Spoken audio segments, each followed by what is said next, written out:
Greetings! I'm DemonaCast. Hopefully you can hear and see me and stuff like that. I've got my, in cosplay as myself for now. I'm gonna take it off in a sec, but I do look pretty awful because I haven't, yeah, music's supposed to be lowering. Most of them are quieter anyway, but yeah. So, yeah, greetings everyone. And, I'm going to do a lore stream on Shadowfel and stuff. I, of course, look terrible because I haven't had a haircut in, like, a year. And, I just look like a crazy old man. And we'll see if I can hear Orestia on the channel. I'm still eating breakfast, but I'll unmute so you can hear me. Yeah, no problem. That's good. Yeah. I was trying to start like 10 minutes early, and then everything was screwing up. Like, it was no longer connected to the YouTube studio part, because there's like my software and then the YouTube part, and they changed how it worked from last time. And when I tested a half hour or like an hour ago, it seemed okay. Whatever. Yeah, I definitely have the crazy old man look. No, that mask I had to get custom made some stupid place. And it's also upside down. Like, I was wearing it properly there, so it looks the most like the logo, but I actually have to wear the mask the other way up to have the nose thing in the right place. So, hooray. But, yeah. And also, if you took a look at it, like, it really does not look like much. Like, it's like... It's just super low res, not quite Earth geography, even if it is from my logo. But yeah.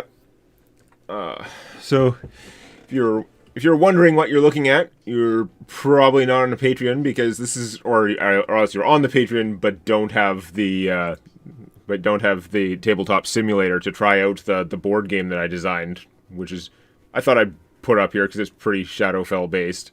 It's the Vampire Kings board game that I designed over the holidays, because I'd been thinking about it for a long time, but I had apparently wasted enough time thinking about it that I had to just go ahead and turn it into something that people could actually try out, so I didn't feel like it was an entirely worthless waste of time.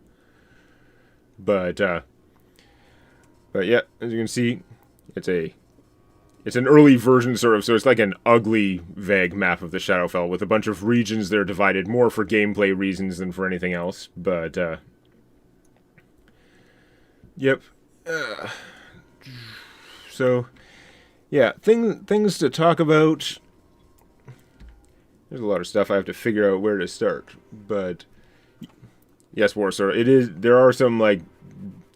there are definitely some breadcrumbs of lore and stuff like that. There are a bunch of region names, if I pull some of these guys off the map. The region names aren't necessarily exact, like, their locations don't necessarily match up exactly with relevant regions in the world, because I had to design the borders so that the adjacency made sense as, like, provinces for the game. But, yeah. If you haven't seen Tabletop Simulator, this is Tabletop Simulator. It lets you just, like, look around and grab things and move them around. Haha. No, fail. Okay. Go in the trash. Anyway. But, yeah, we have all these great locations that you may not have seen on this ugly version of the map. Like, the ever-important Monster Island. the names that I've chosen for some of these places are definitely of the 90s superhero or edgelord, like, half-assed goth variety. You get stuff like the Jagged Maw, City of Death, the Forlorn Coast, but yeah. Is for people who have played around with it, it is interesting because I went and I created images for a bunch of the characters in Hero Forge. Oh, you can't see those ones off that side of the screen. Hero Forge lets you create miniatures, and I just used it to, and it has full color now, so I used it to take, like, snapshots and make up all the sort of what you would ideally want to be figurines, but I made them as little like cards because it's easier and cheaper than, well, mostly cheaper than downloading all the actual like files, because you can go on Hero Forge and you can actually pay them to get the full color 3D models and import them right into Tabletop Simulator, which, if I felt like it was worth spending $170 on like making this game, I could theoretically go ahead and do that. But I'm not sure there are enough people interested in it, even though the poll showed that a lot of patrons had Tabletop Simulator and were interested. Yeah, City of Death. That's Lockhart's that's Lockhart's capital.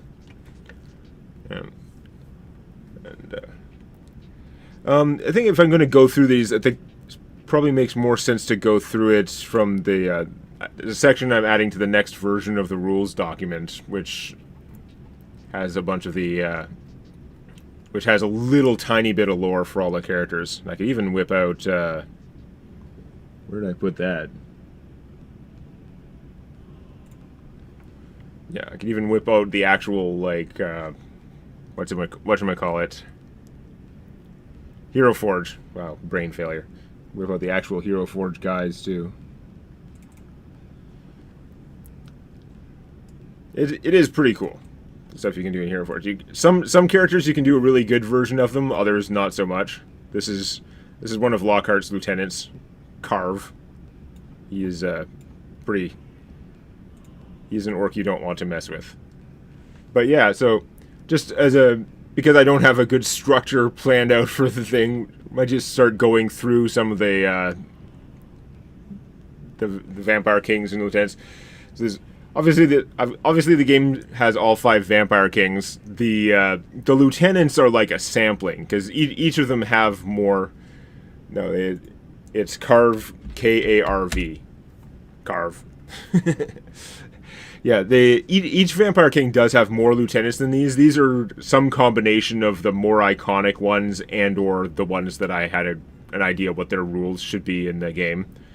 And some of them I have thought a fair amount about their lore. Others I have thought very little about their lore. They're just kind of there, but this is what happens when it's a part of the world that I don't expect them to go too far into.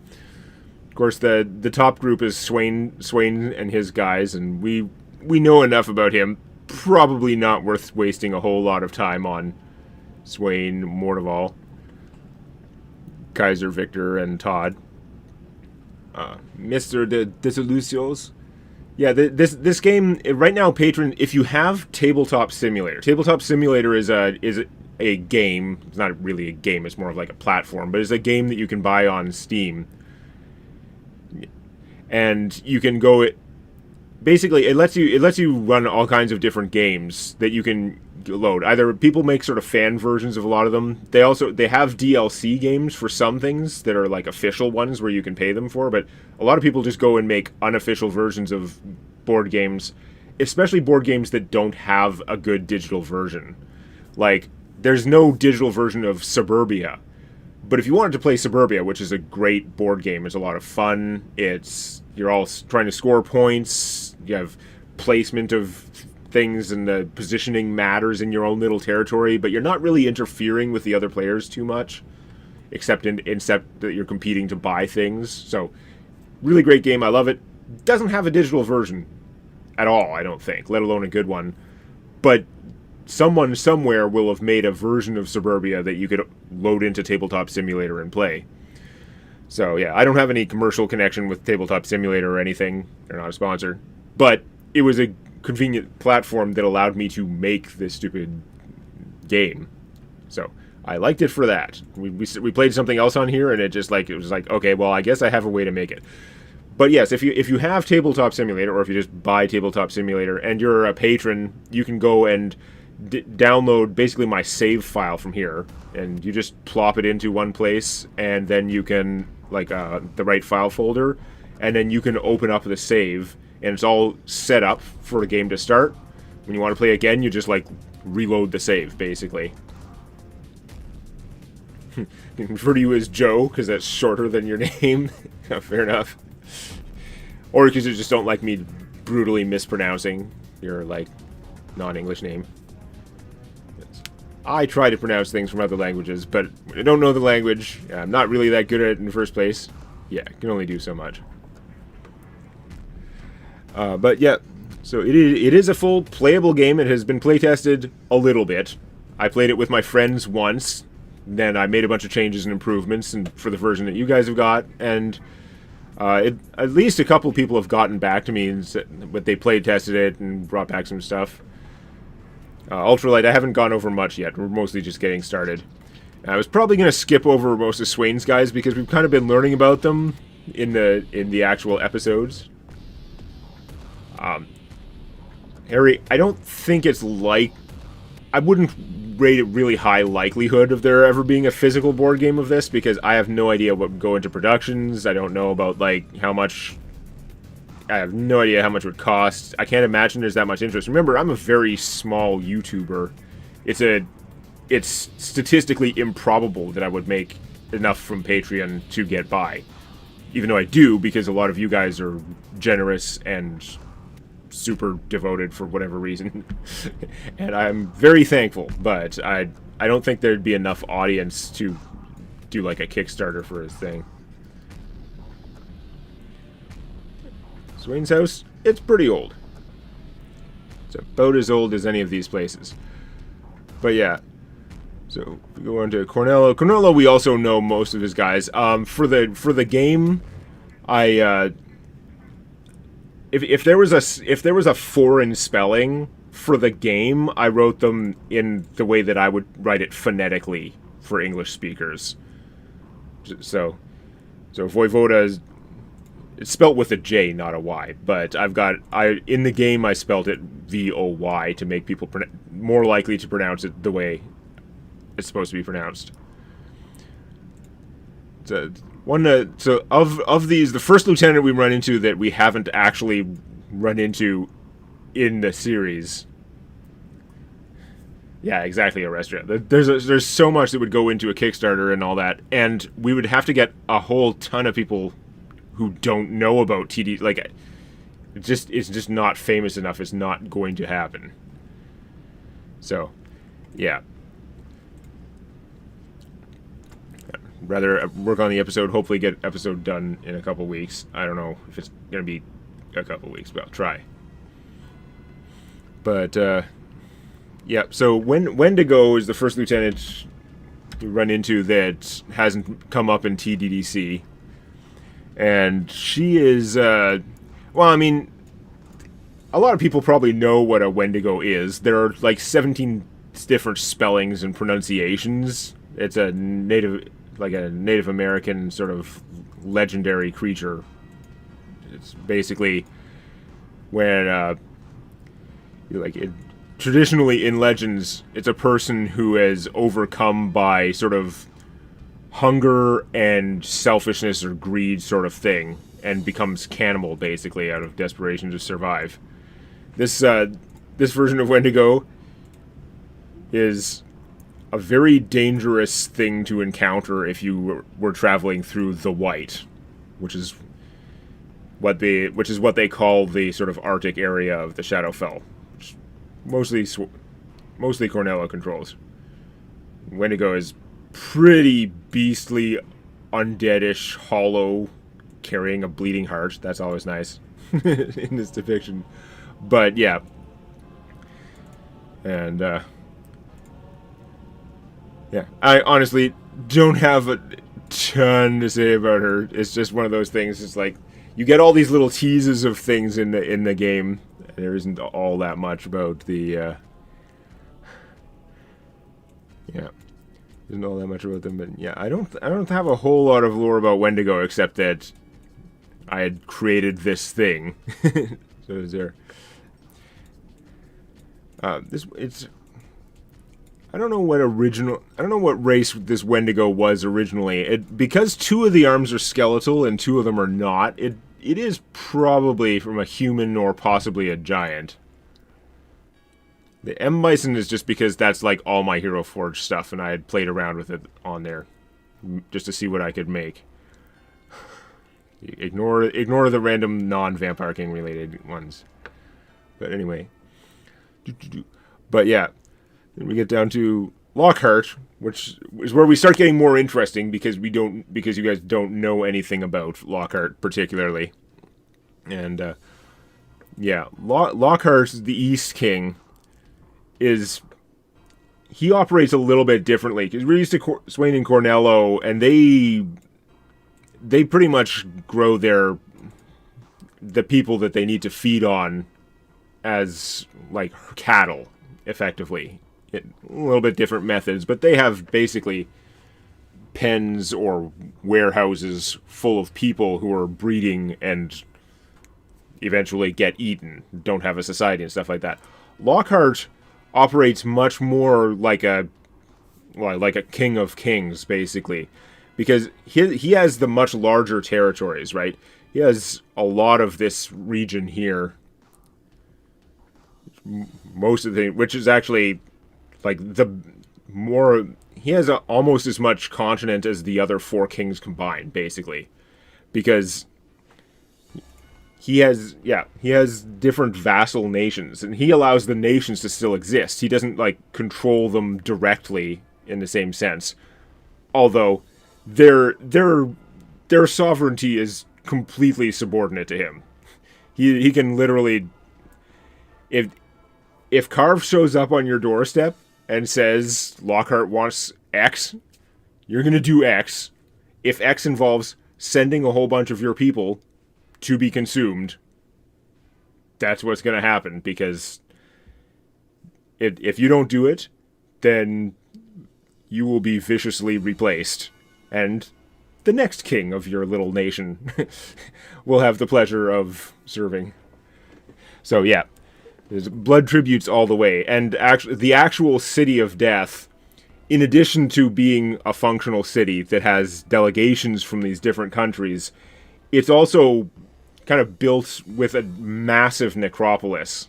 If you know, like, a necropolis, like, instead of having a graveyard, there's just like a little field and you dig people 6 feet under and you space them out. It's where the bodies are stored in like little compartments built in large stone structures. It's like a filing cabinet of corpses. And there's basically a massive city just of the corpses that form this necropolis, which is, just in case it wasn't intimidating enough that he's a vampire king, who also has an artifact bow that he uses, which is pretty unusual. Most of the vampire kings don't bother with any kind of weapons, because between their claws and whatever powers they've been granted by their spirit shackles, weapons are pretty much superfluous. But Lockhart found one that he likes, so he's sticking with his Gravespine bow, which may get renamed at some point. That's like a very first draft name. I'm not sure it would stick, even though it is a bow that appears to be made from a spine. No, I don't have a stat block for that particularly. I have sort of very, very general stat blocks for the Vampire Kings, mostly which, if they were going to come up, I had to go and revise them heavily to be ready for actual use. It's just sort of a general way that they are. Show us the actual Lockhart figurine. Wait, you don't want it, or you want to show it? What's going on? We want to see it. Okay. Where did right. I've got a lot of things to manage. Most of which are not very important, but I can whip out this figurine. This is one of those. Some of these. I was complaining about something outdated already, but yeah. Some of these are just things like. These are all the best that I could do in Hero Forge, so they're varying degrees of like how I actually picture them. He has his wings folded up, partly just to look different. So yeah, I don't know how exciting it is. I thought that clothing looked okay, but this was more based on just using Hero Forge's character creator to make something good enough, as opposed to having a really strong vision of what he should look like. But yeah, then Carve is the one that, like, after I made him, I started thinking about how he fights and stuff like that. and he got way more interesting to me, so I know a lot more about him, because that's how all this broad, like, world-creating stuff goes. So, Carve is... Really, Carve is this big gem in his forehead. There is also an orc involved, but the gem in the forehead contains the spirit of an ancient warrior who is really the lieutenant. And yeah, orcs don't necessarily live quite as long as others, and if Carve dies in battle, they just recover the gem and find themselves a new recruit another orc who is seeking power. Maybe, you know, they tend to find orcs who are kind of like second tier, like they've peaked in their career. They've gotten strong, but they keep being overshadowed by other people. And that's the kind of psychological relationship that you prey upon in order to find a volunteer to become the new Carve. But, you know, even if they're a second-tier orc, they get upgraded a lot by the spirit shackles, by the gem, the spirit within the gem, who has a lot of guidance and who has many centuries of experience in fighting. And you get his, like, arsenal of swords, too, which I apparently didn't name by the question marks in the file. I'm still working on it. It's the 6 blades of something. But basically, you know, thanks for the compliments, Ryan, and other people complimenting me. But, yeah. So, Carve has 6 blades, right? He's got these 3 big ones that'll look chipped and, like, gnarly. And he's got the 3 little ones that have more Japanese handles. And basically, first off, the big blades, the ones that you do most of the fighting with the big blades. And he carries a spare of them because the magic of those blades is in the handles. So, as he's going to town and, you know, jumping around and slicing up huge monsters and stuff like that, it puts a lot of wear and tear on the actual blade parts. They get chipped up. Eventually, after, like, a few battles, they eventually snap off. Even though they're magical, they're just, like, not tough enough to withstand the combat and the power that he does. The power that he is unleashing with them. But he keeps the handles because the real magic is in the handles. So every once in a while he's got to go back to the City of the Dead and reforge them with new cursed iron. Because he's just putting that much, like, wear and tear on his blades. But he also has the 3 smaller blades, and those he tends to whip out more when he's fighting something very dangerous. We'll get to some of the more dangerous things later on. But if he's fighting a monster that is both very large and also, like, dangerous somehow. Because monsters being big makes them dangerous to your average whatever. Not so much with the, it just being big doesn't help you much against Vampire King Lieutenant, as a rule. They're going to be able to manage some 20-foot high, 40-foot long lizard or whatever. It's got to have some kind of powers or something. But if he runs into something dangerous, he starts whipping out the small blades, because the 3 small blades, they were all crafted out of shards of an immovable rod. So what he uses them for is he will go in and he'll stab you with one of these smaller blades and then lock it in place, right? Then he'll jump over you, stab you in the back with another one, lock it in place. You're there with these immovable friggin' things stuck into you, and if you try and move around them, they're gonna tear up your insides. And if you don't move, well, then he's gonna take his big swords back out and slice you into ribbons because you can't move. So that is the principal thing about his fighting strategy that is cool to me. Yeah. be as soon as you get more than one of those small blades in you and just like locked in place, you are probably screwed unless you have really good regenerating powers so that you can just kind of like tear yourself away from it and just grow back whatever got cut out. So yeah, it's very dangerous that way. Another fun thing that I figured out recently was about orcs in general is that because I had a number of orcs who have beards, and we had the shaman orc in like TDDC episode 4 and 5. He has a beard, right? None of the other orcs we see have facial hair. And what I figured out recently is it's an age thing. Male orcs, like orcs usually have a lifespan of, well, okay, their life expectancy is much lower because there's a lot of fighting and not all of them make it. But their average lifespan for like how old can they get and still be okay is, around 60, 80 would be a very old orc like biologically in terms of how old they can get. But male orcs, somewhere between 40 and 50, male orcs go through a process you could compare a little bit to like menopause in humans. And suddenly they have all these changes, and suddenly they start growing facial hair. And they're not used to like cutting facial hair all their life. They usually just let it grow. It is a sign that you survived to old age. So they tend to be they get a lot of respect from the other orcs normally. Not so much that one shaman guy, because he was just a spellcaster and he just wasn't strong. And that they don't know what to do with that in their culture. Like, why? You're old. You have a beard. Why are you such a pushover?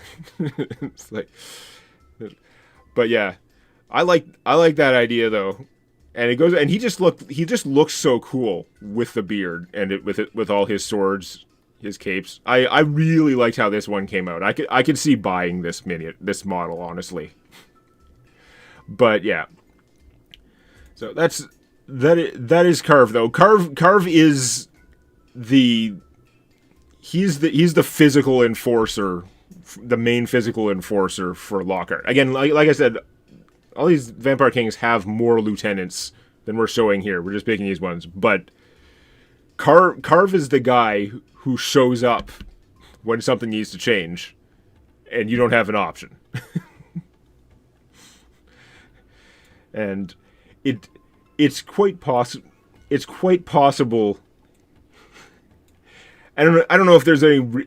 I have a lot of things that are like lore tidbits that my inclination is to like keep them secret. But like if I'm not gonna get to it anytime in the next 1,000 years, then who cares?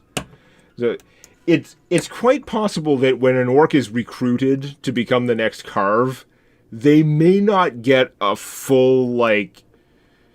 It's more of a click accept sort of deal as opposed to all that fine print about who's actually in charge between their body and, say, the forehead crystal that has all the experience. Just saying. Carve's probably Lockhart's oldest friend. Closest thing to an actual friend, because Lockhart is not a super friendly guy. Anyway. Other Lockhart lieutenants, fun stuff. I guess I'll keep whipping them out on here. Banshee, who... Wait, where is it? Yeah. I have to look around because there's a big box I have with like soundproofing stuff on all sides but one that has my microphone in it. It's trying to dampen like background noise and stuff. It's sitting here close enough to sound okay. Kind of like blocks off like a little bit of my screen at the other side, but yeah. So Banshee is one of those ones where it started with like a very generic concept, and then I like figured out what her deal actually was when I thought about it, and it became cool. That's why like Wendigo is a pretty generic concept right now, although she actually looks pretty cool because of what you can do in the Hero Creator, and like it came out that way. Someday I'll think of why she's actually cool, but for now, the Wendigo legend is good enough base, right? Banshee started out sort of generic, but then I started making her, and she had swords, she was like looks fairly intimidating. Banshee used to be, like, before she became a Vampire King Lieutenant, she used to be the chosen one of Anku.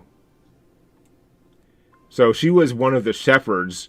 She would have been one of the ones trying to fight Vampire Kings and their lieutenants and stop, like, all this immortality crap. But she went through some stuff, and she lost faith. She became kind of like, the fallen paladin version of whatever being the chosen of Anku means. So when she fell from grace, and she lost her powers, then she went through some hard times, and Lockhart, being the kind, compassionate soul that he is, swooped in and kind of took advantage of her trauma and stuff like that and convinced her to become a very different sort of servant of death. So, yeah, she went through sort of two different stages of corruption. One where she just kind of like lost faith and she suffered a lot in that stuff. And then she had to go another step further to become actually a servant of evil in exchange for the kind of immortality that she was supposed to be fighting against. So, yeah, that's the fun stuff. I think that'll be more interesting. Maybe we'll find out more about what it means to be the chosen one of Anku later. Then there's Luedwa, which is probably terribly pronounced. It's basically just Chinese for raven, if I recall. Where is that? Why am I having such a hard time? I'm just blind. The white background's not great. Yeah. Luedwa is like a Kenku, obviously. They're the bird people who don't have wings. In the TDDC setting, they and the Aarakocra were originally the same race. Or they had a common ancestor, or something along those lines. But the Kenku were the ones who were cursed by, wow. Yeah, my brain's not on point. My brain is in the Shadowfel section and not thinking of Larethal. Yeah, Larethal cursed the Kenku for something that they did, probably based on curiosity, and took away their wings, basically. Well, there are a fair amount of Kenku living, especially in this area called Raven's Fall here. It's again, don't pay too much attention to the border lines on the game map. They were carefully designed to make sure some things were adjacent to others and were not adjacent to others. I had to draw the City of Death like area. Look how weird I had to draw it around to keep his capital inside, but to keep the adjacency to like the number of places that I wanted it to be. So yeah, but yeah, Raven's Fall. There's an area around here, not this entire thing, that is called Raven's Fall that has a kingdom of Kenku, basically. A lot of Kenku villages, anyway. Oops. Not that. Get back my stuff.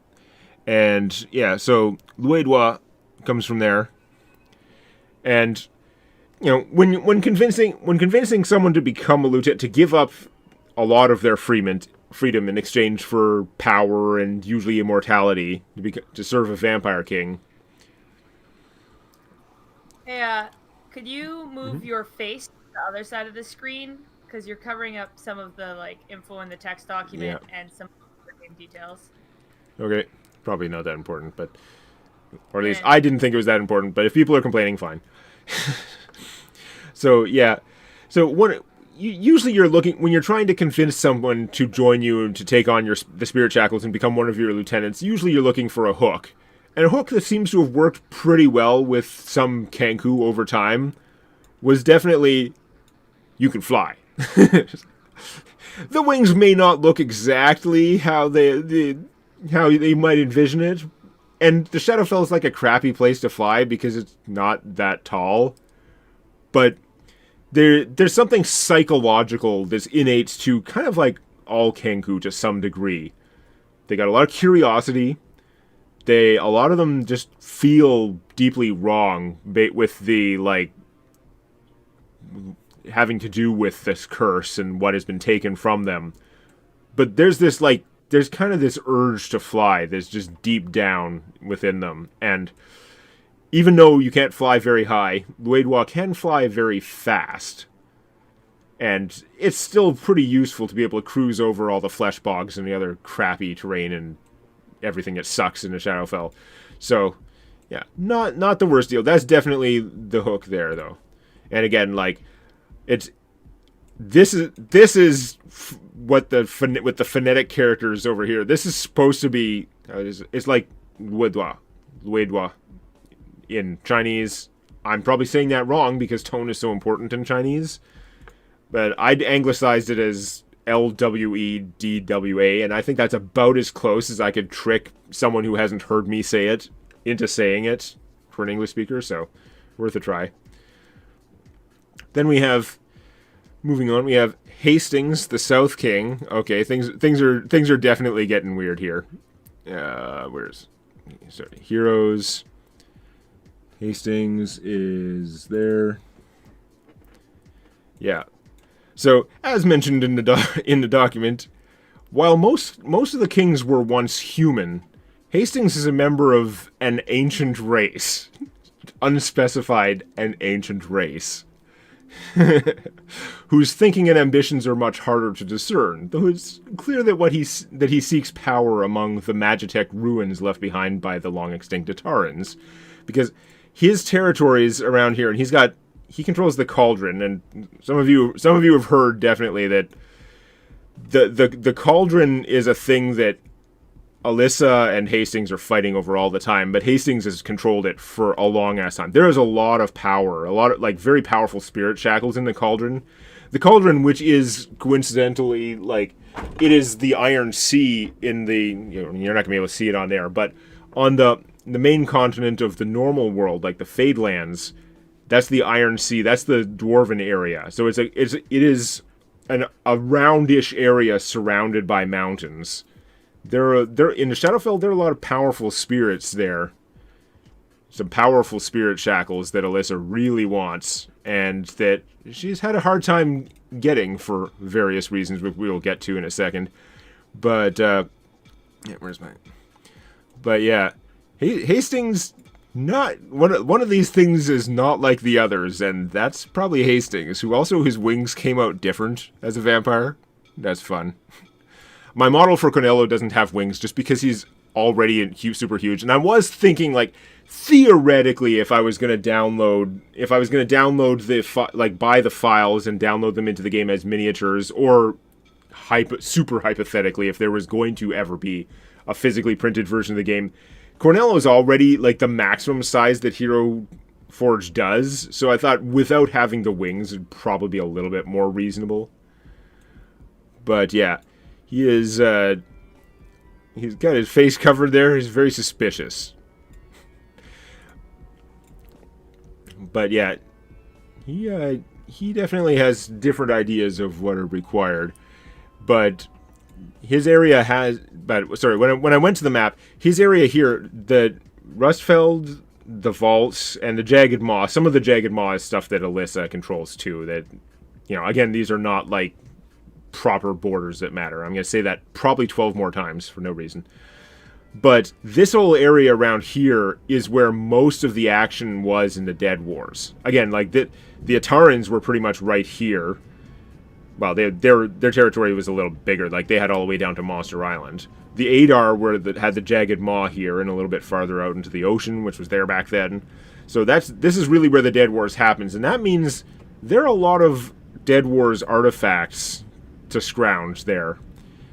And part of the reason that his home is called the Vaults is pretty obvious. It goes down into some underground stuff, which doubtless in the Fadelands has Itaran like research bases. So there's a lot of stuff that goes on there. So anyway, his lieutenants, we have getting into messy stuff. We've got Daimyo Korin, which I'm sure I've said like at least one place. People probably didn't like grab onto it, but the Shugo, who are the other Rakshasas, not the Rajas, and there are far more of them. Doesn't mean there are tons of them, but there are a very small number of Rajas. There are more of the Shugo. The Rajas go with the title Lord, and the Shugo use the title Daimyo. It's kind of Japanese Lord, because I'm so friggin' creative. But, yeah, you're probably noticing that he's not a cat. Because, of course, all the Rakshasas, they're kind of based off the Ashura from Indian mythology, right? Who are vaguely described demons. Well, the Ashura didn't all have tiger heads. They are typically shown as having animal heads, but all different sorts of animals. When I went specifically with the Rajas, they all took tiger heads, or whether they chose them or they just were born that way, they all have tiger heads. But they are all shapeshifters, and there's nothing that says they all have to have the same animal base. So when you get into the Shugo, they all look like humanoids with different animal heads. In this case, Daimyo Korin is supposed to be more... I've already forgotten which... I don't think it was elk. Gazelle, I think, was supposed to be, which I'm not sure comes across super well, although I do like how they came out in this version. But yeah. And Daimyo Korin, in the game, if you actually were messing around with the Vampire King's game, Daimyo Korin has very strong demon-related power, which is handy. But yeah. So, it's interesting because most of the Rakshasas wouldn't bind themselves in this kind of arrangement. Like, becoming a lieutenant of a Vampire King is very permanent and very restricting. So, Daimyo Korin must have gotten some pretty impressive powers to make it worth their while. And as I mentioned in the document, yeah, like, only a fool would turn against the vampire who grants their spirit shackles. Like, the success rate for lieutenants turning against their own Vampire King is approximately 0. But there's no way that Korin here doesn't have their own agenda. Like, Hastings, not exactly clear what Hastings wants. Daimyo Korin is not clear either. It's probably not exactly the same thing as Hastings. I'm sure they're both playing each other in some way, shape, or form. But then we get to one of the guys, the one who has created the most rules, exceptions, and anomalies so far in this stupid game, which would be the ever-popular Baka. Baka is one of the very poorly representative ones, because I'm limited by what you can do with Hero Forge. Because Baka should look like my trolls. You've seen the trolls in TDDC. Imagine one of those trolls, but dressed like this with the mohawk. You probably can't even see that sword in the game at all. Like, I gave him a sword on his back too, but, you know. So, but yeah. So, if I would prefer you imagine Baka as having the sort of big, broad head, super long arms that the trolls have in TDDC, which can't really simulate in Hero Forge. But yeah, Baka is a monster, as you can imagine, because you think the trolls in TDDC, who are 100% like immortal, right? They have an indestructible jaw. They can regenerate from just the jaw, and it's indestructible, so you can't stop them. Take that, and then imagine them having all these crazy powers from spirit shackles. And therefore, Baka is the reason why the cauldron is so impregnable to Alyssa. Because that's basically Baka's job, is just to camp the cauldron. Just sit there all day long, and in the game, you can't force Baka to retreat, basically. You can fight your way in there and plunder the cauldron for like one turn, and then your guy gets kicked out. Normally you attack, the other guy gets kicked out. When you attack Baka, your guy gets kicked out. Because You cannot dislodge the troll lieutenant. So, yeah. He is, like, even your regular TDDC trolls are not super worried about, like, oh no, fire. Like, they don't like it. It's very inconvenient. But it's not really going to stop them. Baka, pretty much nothing stops Baka from... You fight, and you fight, and you fight, and you get him down. He's not going to stay down very long. And then rounding out Hastings' team for the game is Radan, who is also one of the ones who is more just like an archetype, not super excitable. Radan is a Nezumi, so he's a rat man. He has a prehensile tail. Good stuff. He could actually use 3 sickles, but I've only got 2 of them on there. And Radan is granted some stealth-related powers from their shackles, so that he's a master thief, and he does a lot of. He doesn't try and engage with some of these like freaks. He doesn't want to get in a fight with Carve. He doesn't want to mess with Lord Hazcrack or none of that stuff. He just goes in and gets stuff and brings it back, and then it's the other side's problem to try and figure out what you're doing. I've been doing a terrible job of reading chat and hoping that Orestria would send me any like really serious questions. I think there was one like who knows how long, like a half hour ago that I wanted to answer, and I definitely forgot about it and just kept moving. I've been saving up questions, and I was just gonna kind of save them till the end. Yeah, well, I'll do Alyssa and her people, and then we'll get to the questions. So good job. Yep. So yeah. Again, I don't Radan, like I said, pretty much just an archetype. I don't have a whole lot of like exciting stuff on like what Radan does. But Alyssa, I worked in here. I was gonna give them all a quote, and then I realized I don't really have like a great, brilliant quote for all of them, and I don't care. I just really wanted the quote for Alyssa because that's one that's been rattling around in my mind for a long time. You just imagine Alyssa, this 9-year-old girl made of stone, is what she looks like and mostly sounds like. Just, you run to her and she's like, I am the daughter of earth and wind and darkness. There's nothing else like me. And yeah, she's pretty serious. She ends up with some slightly different powers of her own compared to some of the other vampire kings. She is a lot tougher than her size would give her credit for. She is obviously she, yeah.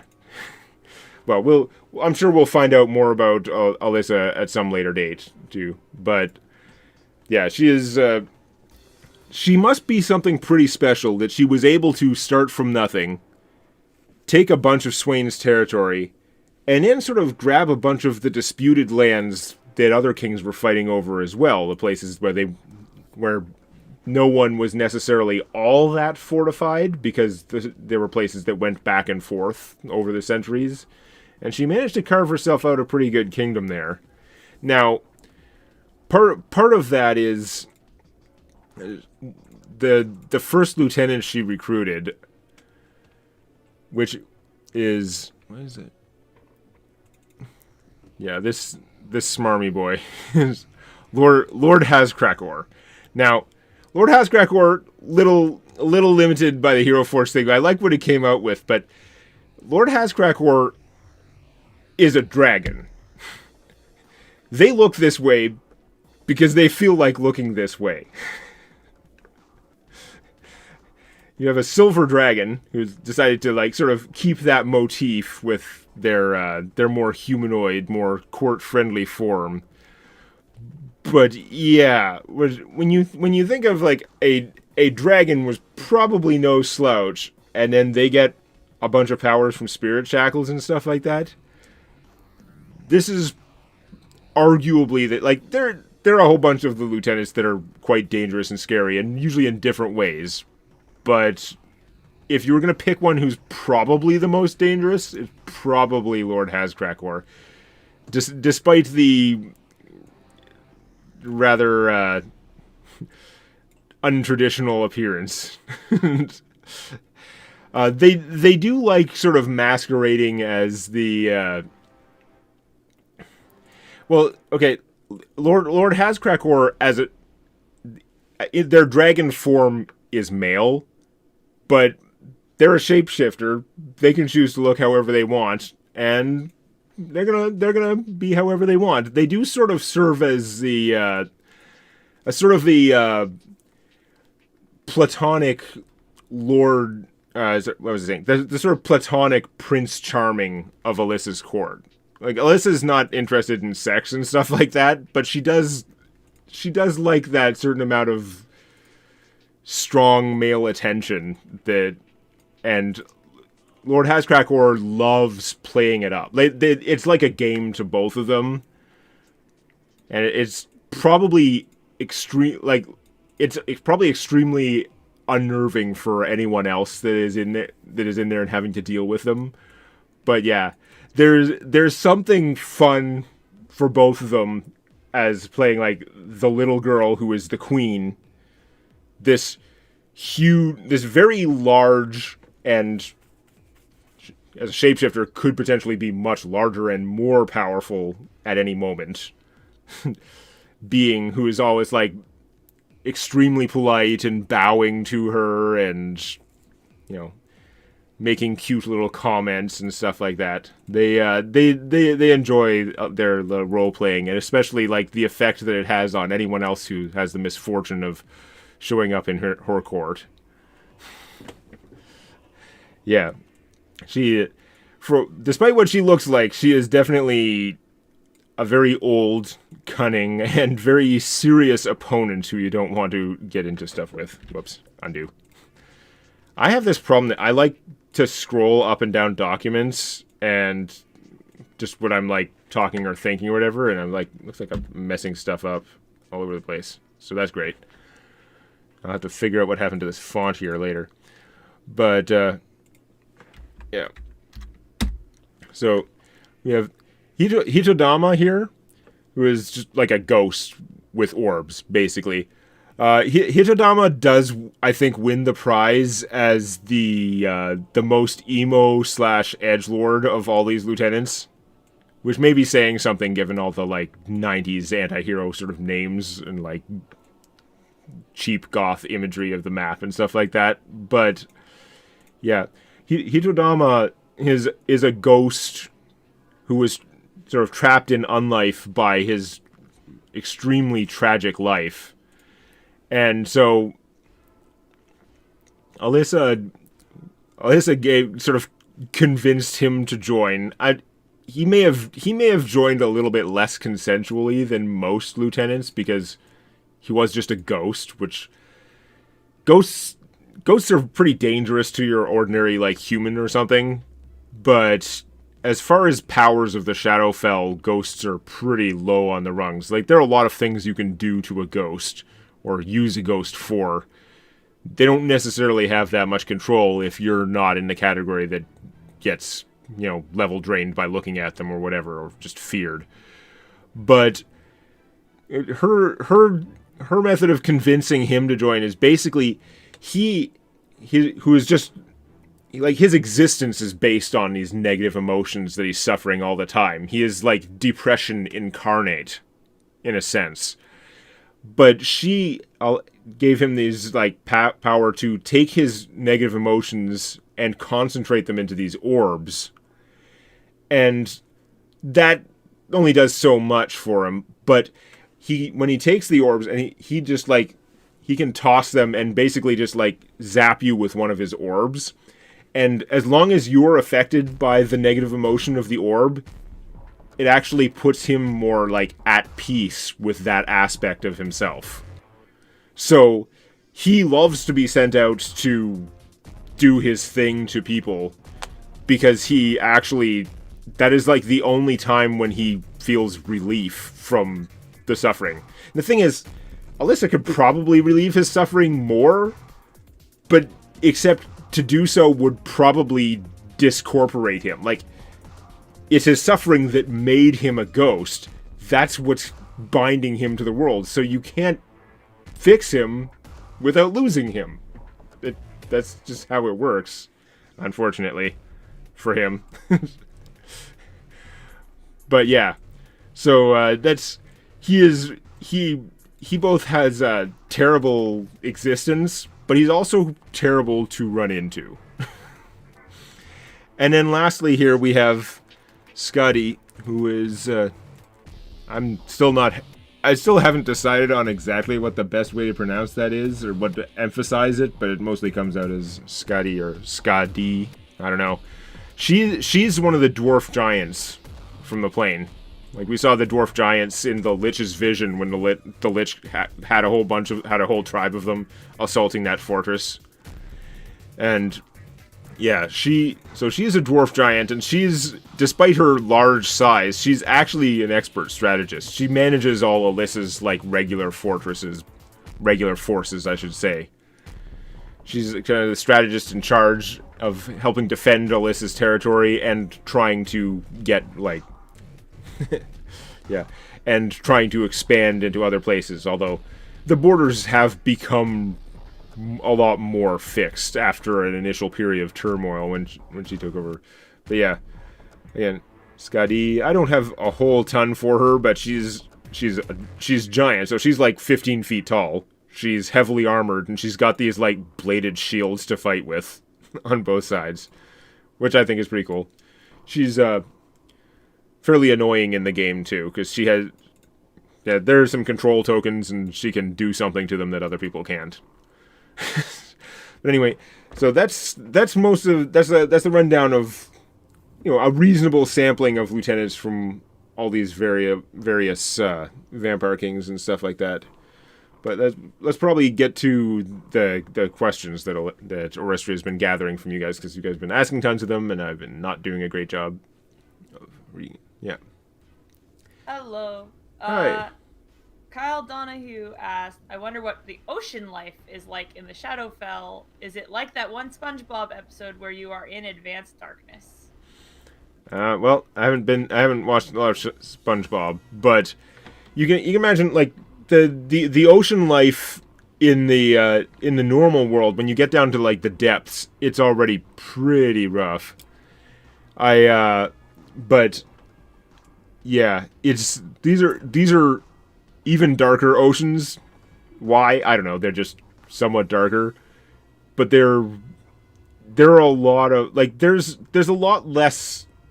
Here's the thing: the oceans of the Fadelands, the ecology there is affected a lot by, you know, there's a powerful empire that farms and sort of ranches and stuff like that has a real impact on all the stuff going on there, and keeps things under control. There are, like, sea monsters and stuff, mostly in the deep abyss, and the Kuatoa are trying to, like, harness those for their own purposes and stuff like that.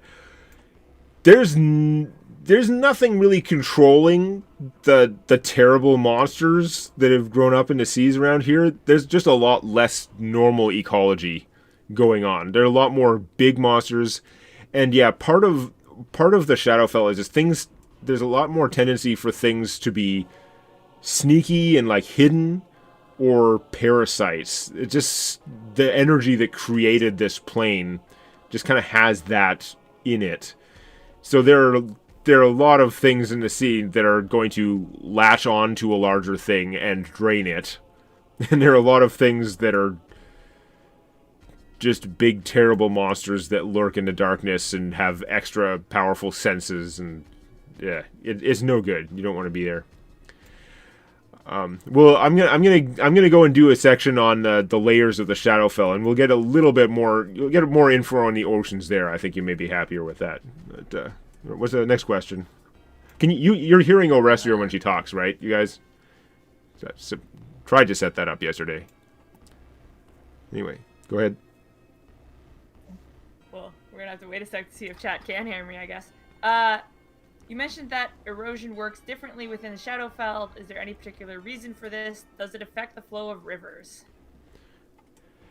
It doesn't affect the flow of rivers too much because there's still whatever the difficult to measure force is that tries to keep the geography of the three planes similar to each other. But like on a small, so like the overall flow of the rivers, it tends to be almost identical in a broad sense. But yeah, the erosion does mean that like the edges of the rivers are much more likely to be full of sharp and pointy rocks and not the kind of eroded rocks that you would expect. It's very difficult to tell why the erosion does such weird things though. Why it makes those like Nightmare Before Christmas like pointy rocks and that curve and stuff like that. It's I don't think I've got a good answer for that. I mean, obviously the real answer is because I wanted it to have pointy Nightmare Before Christmas rocks, and I think it's cool. But is there a good physics reason? I don't know. Joe asked, speaking of orcs, are orcs a playable race in the TDC world? I don't remember if I did. I did. If I did anything special for them. I mean, if someone wanted to play as an orc, I would probably allow it. The only real special rule I had for them, like you still have to do everything else as a normal player. The only real special rule I had for them was, orc stats. They have huge penalties to mental stats. They basically, yeah, they're not good. So I let you shuffle those penalties, their mental stats around however you want. Which means that whatever class, if you play a class that needs one mental stat, you can actually, I think they have one. I think normally orcs have no penalty to wisdom or something like that. So you can take your stat where you have no penalty and put that in the one that you need for your class, and then just take penalties to the other two. So that's the main concession I made to orcs. Otherwise, they're just orcs and they get survival or something and whatever. Next. Ninja Otter asked, what would the Fadeland orcs think about Carve? Would they rag on him for sacrificing his autonomy for magical steroids, or are they cool with that sort of thing? I think their opinions would vary. I think there are definitely some of them that would see it as like cheating or wrong, but a lot of them would not see it as wrong particularly, assuming that they don't know the degree to which the mind is still under their control. Like, if you were to tell them that, well, you're just giving up your body and it's actually that shiny rock on the forehead that will take control, so you might as well be dead. No one would be okay with that. I mean, who would? Next.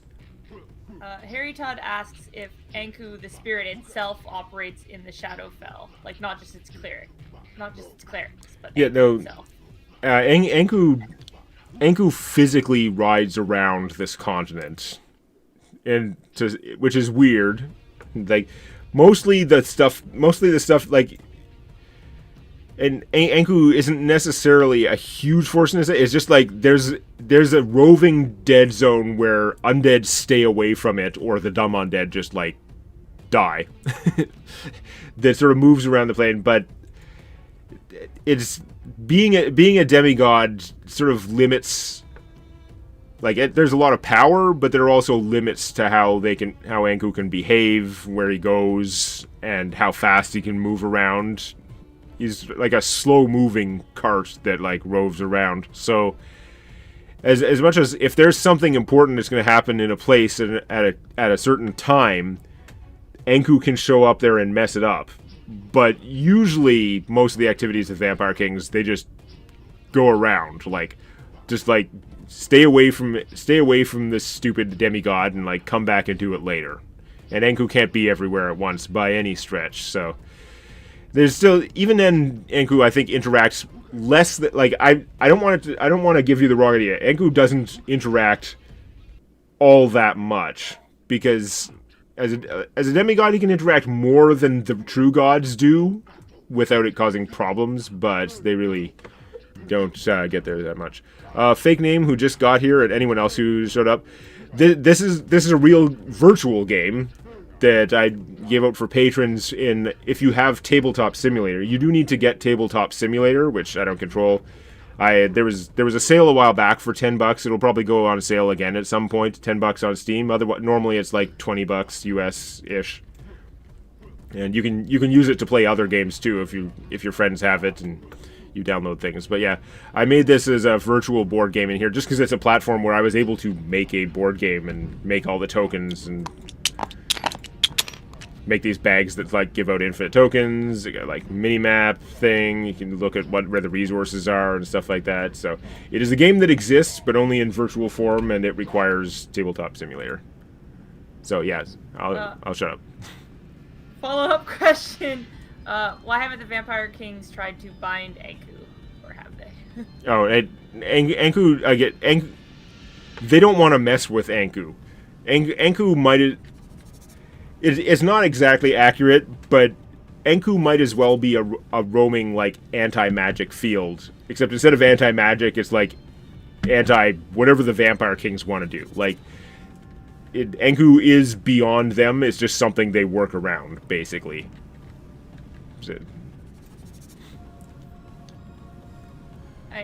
Dr. Hyde asks, which is your favorite lieutenant?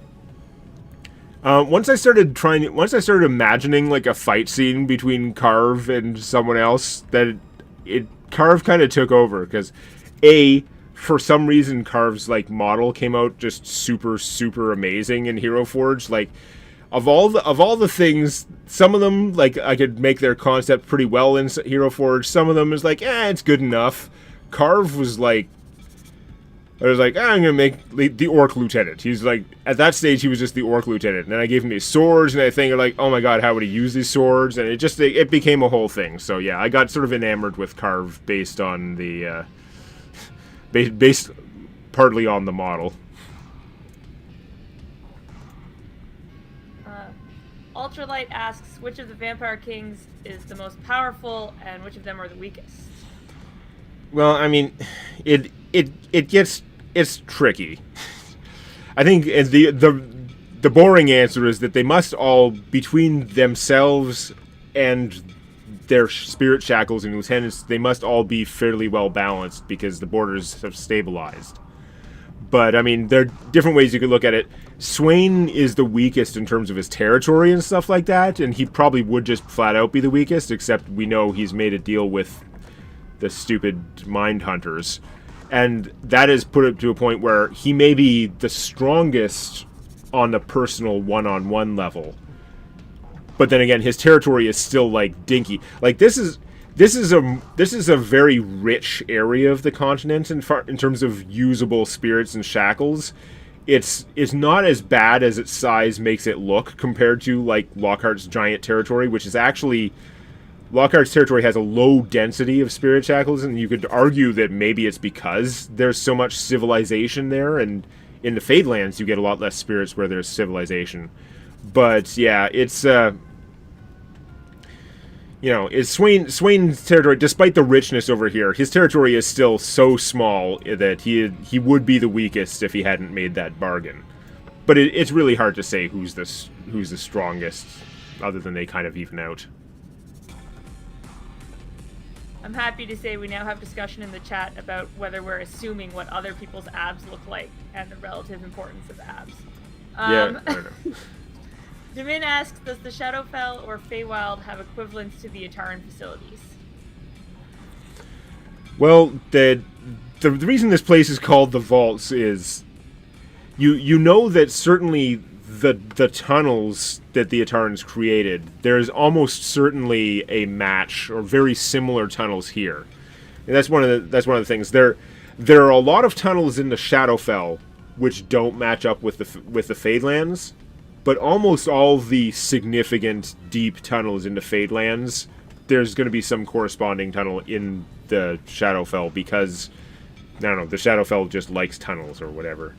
So there are definitely equivalent spaces to some of those underground Ataran bases here. Does that mean that the Atarans themselves had built stuff in those during the Dead Wars or not. It's a little unclear. Even if they didn't, does Hastings have forces that go down into the vaults and then cross over somehow into the actual Fadelands Itaran bases? There's some of that stuff has to be happening. As for the Feywild, it's harder to say because their underground stuff would have no relation. So the Feywild's a little bit more mysterious whether the Itarans had much involvement there or not. They didn't have a war with the Fadelands that we know, with the Feywild that we know about.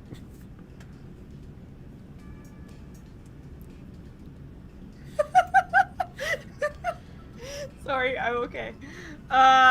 Lockhart versus Krill, who's the better archer? Asks Dr. Hyde. It's funny because they're both large. The main reason that they're both archers is because each, like, from a gameplay perspective, not like background wise, but they're both like epic archers partly because they both have like amazing epic bows, like just super awesome bows. But well, like who's a better archer? I would say that Krillidin has certainly earned it more. Krillidin is like friggin' Hawkeye at this point. Like between his backstory and what he's actually accomplished in game, he's really impressive. He would 100% lose in a fight, so it becomes like what counts as like the best archer. If the party ran into Lockhart and thought, oh, I know, we'll buff up Krillidin and just engage him from like 1,000 feet away, that would not go the same way that it has gone for other encounters that you could think of. Chad is so full of puns right now, you don't understand. Yeah, I'm gonna have to look back at it later because I can't follow fast enough.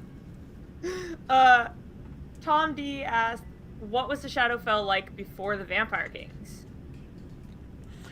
Okay. There's only so much that I can get into some of this stuff because there are stories I'm supposed to write about later, but I had planned to get a little bit. So here's the thing. Before the Vampire Kings, there were other vampires. There were actually quite a few other vampires. In fact, there's a location on the map here called the Throne of Cain, and you're like, whoa, who the hell is Cain? It's not a literal throne. It's like a place of power that has a connection to all the Vampire Kings, or at least the first 4 Vampire Kings.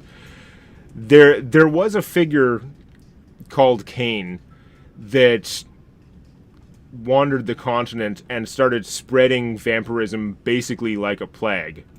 Now, Cain may not be the exactly whatever you're picturing for Cain.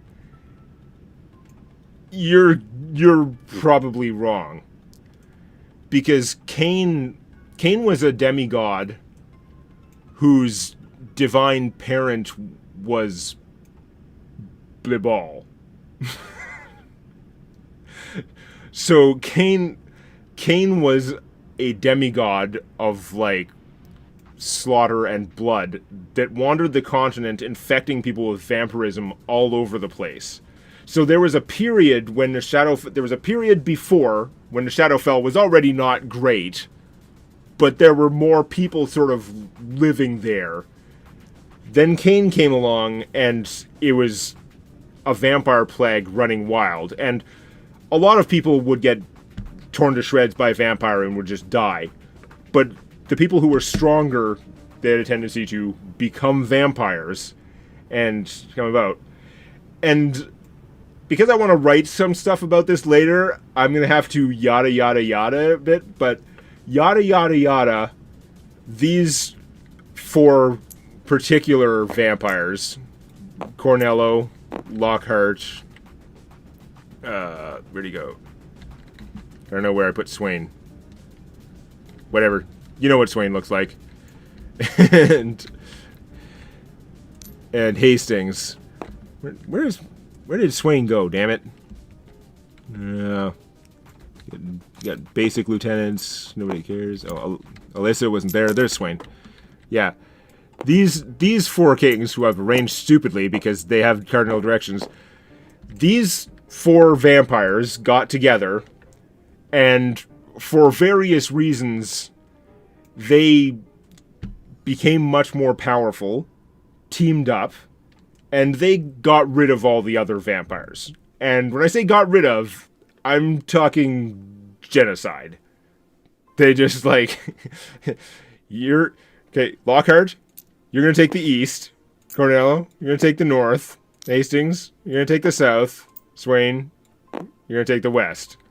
And they exterminated all the other vampires. And then the plague was over. And there were just the 4 vampire kings. And then, stuff happened, blah, blah, blah. Alyssa shows up, messes everything up, but yeah. And yes, you're right. It was not Cornello, it was Vlad. I just saw that comment. Good point. This game is kind of weird from a time frame point of view, because some of the stuff that some of the quest cards and stuff are relating to things that would have been probably before this, or I guess most of them are fairly generic sort of quests, but yeah. One presumes they killed Cain because the vampire plague stopped, although Cain was a demigod, so a demigod in the literal half god by birth sort of deal. So yeah, we're gonna have to leave some of that unknown. But yes, originally there was a Shadowfel. Things were not great. Then Cain showed up. Vampires everywhere. Then these 4 vampire kings showed up, except, yes, it was Vlad, not Cornello. They put an end to the vampire plague, and now everything's great, right? Yeah, so that's about what I got on that for now. Theoretically, hopefully, there will be another couple of big stories for the Shadowfel, but I'm already behind on my stupid episode. Someday. So back to questions. Sebastian asked, do many of the vampire lords or their servants practice the way of the 9 swords? I imagine it would be harder with the lack of the living chi. There are definitely some of them that use that stuff. I don't know if I'm as clear on the division with what is ki and stuff like that. I don't have a lot of deep lore on on ki, chi, however you want to say it, but yeah. But yeah, there are definitely some of them that use those powers. Definitely not all of them.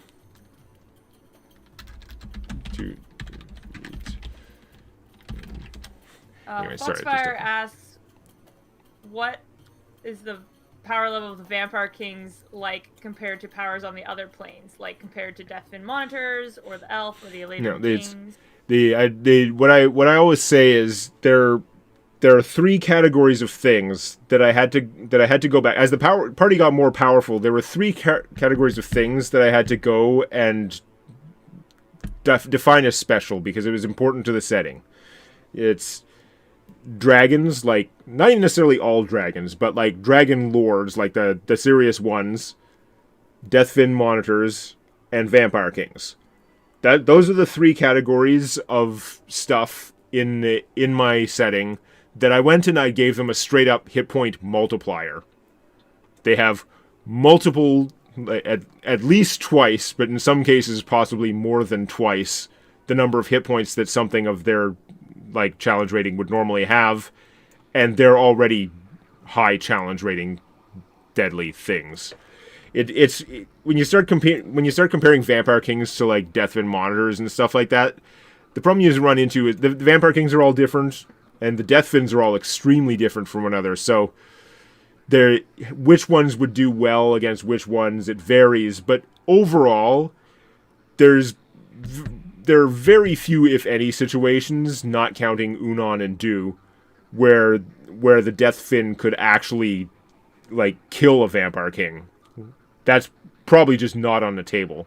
There are some Deathfins that could drive off a Vampire King. The Vampire King would almost always survive because their powers are too good for if a situation is so bad that they're losing, they're almost certainly able to just retreat and survive. There are some Deathfins that where the same thing might apply. Like, they'd find out they're losing and they would escape. And there are some Death Fins where the Vampire King would just kill them straight up and they wouldn't know what happened. So it does vary. Next. I failed to write down the name of the person who asked this. Yeah, it happens. If Anku and Albtrum are such a problem for the Vampire Kings, when did the Vampire Kings figure this out? Did they just always know, or was there some testing before they decided to stop poking at these demigods? Well, I don't know about when exactly they figured it out, but I think it's safe to assume some of the Vampire Kings have definitely been in the realm of the Albtrom, and they got out. They're not going back. and there have definitely been a number of occasions where Vampire Kings have tried to mess with Anku. Like that, there was a learning curve there. Because it moves around, and he doesn't warp the entire reality of the area like the Albtrom does. Like, you figure out really fast in the realm of the Albtrom that this was a mistake. Trying to fight Anku when you're undead, it's a really bad idea. But the Vampire Kings, over time, they would get different spirit shackles, and they would try other things, and they have so many different powers at their disposal that there was some learning curve. Various Vampire Kings have fought against Anku multiple times. Alyssa, probably not so much, because she already knew from her upbringing with Swain that was just like a dumb idea. But yeah, they have fought with Anku. They have very little difficulty getting away from Anku. That's the problem. Like, if one of their lieutenants did something really dumb and ran into, like, some of their lieutenants have definitely been erased by Anku. It's just that most of the lieutenants are not like the original ones. They're kind of like an archetype. It's like a combo of spirit shackles in most of their cases. If Radan dies, Hastings just finds a new hey, you're a Nezumi. Yeah, you can be my thief now. So the lifespans of some of these lieutenants vary. They all just get replaced. And Anku has definitely killed a bunch of lieutenants. But the Vampire Kings, similar to the Vampire Kings have no difficulty in escaping from Anku, but they also can't do much to him. Good. Sorry, sometimes I'm just listening and then I'm like, oh yeah, it's my turn. Yeah, no, I know I should just say next, but it just I don't like saying next, because it just feels so, I don't know, it feels weirdly dismissive. Yeah. That's dismissive is the word. There's an arrogance. It seems dismissive is I'm done with that question. Next. That's not what I mean if I say it, but it is gonna work better if I say something so that she knows. Anyway, sorry. Yeah, it's just a real struggle for me, because I want to listen to you and I'm trying to read chat, and then I also have a queue. Anyway, Joshua asked, is there a creation god? You mean an actual one god that came first, and it's the answer is either no, or only the gods know, because it's the mortals don't have any legends of one, so it's debatable whether there was an original god that created the other gods and then went away or something. But yeah, it's certainly the mortals. There are some of the mortals have different creation myths and stuff like that, but officially it is unknown whether there was an original creator god, and it doesn't really affect anything. So that's it. Sebastian asks, did any of the vampires from the Vampire Plague escape to the material plane or the Feywild? It is quite possible that there are a small number of other vampires in other places. It's not many, though, and honestly, any vampire that survived what these guys did is probably smart enough that they would have learned not to go spreading. They would, just like vampires in any other setting where they're hiding, they would probably have adopted a policy of being very careful about who they turn and making sure that most of the people they feed on they just kill, so that they don't come back. again, the vampire plague stage, those vampires were a lot more like driven by hunger and less rational on average. So, yep. Esebinal says he can't remember if he asked this or not, but is Lockhart's spine bow the same as the dragon spine bow Smith's buddy had? No, it is different. This one with its placeholder name Grave Spine Bow, which might be the permanent name, but it's such a first draft name, I don't know. But it is definitely different than the Dragon Spine Bow. It was Vanar. Vanar was the guy who had that. Yeah. Harry Todd asks, which demigod is more powerful, Anku or the Eldrum? Well, it's like the immovable object and the unstoppable force, right? Because Anku sort of rides around and things just get out of his way. But he doesn't, like, ride into the realm of the Albdrome, put it that way. So, yeah. And then Nine asked, how much effort have the Kings taken to check out the other continents? They've definitely done some... they have varying degrees of, like, investigating and stuff. Like, Lockhart, because he has other, like, kingdoms and stuff like that, some of them have sent actual expeditions, and he definitely knows what's going on over there more. They can also potentially visit Neogolis, which some of you may have noticed on the map. Neogolis is a rare place on this continent in the Shadowfel that is not controlled by the Vampire Kings. It's shown here as a territory because you've got to be able to see it. It's really just one city. Not even necessarily a really big city, but the Neogi, they've got their place pretty tight on lockdown, and I like how the game represents it. It's like, this is a place where Vampire King can go and, like, make some deals, but it still exists, and that's a pretty strong hint that they, at least in their little city, at least when they're all together, the Neogi can manage to put up a pretty powerful defense. It's not worth messing with. And they have value too. Is the Neogi know what's on, like, have done a lot more messing around with other continents, because the Neogi like to gather stuff from everywhere.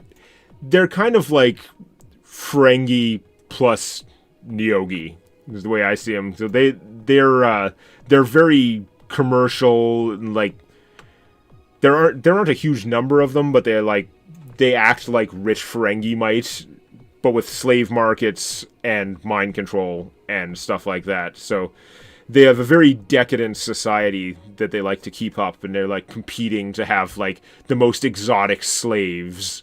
And when I say slaves, I'm not talking like a bunch of humans, like the most exotic, bizarre beasts and slaves. And if someone's got like a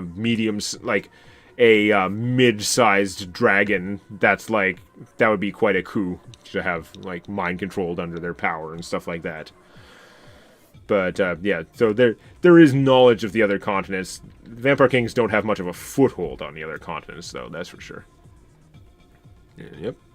Sebastian asks, you said there were people who live in the Shadowfell. What race were they? Human, drow, some kind of gnome, reptilians? See, there was... It's a little bit...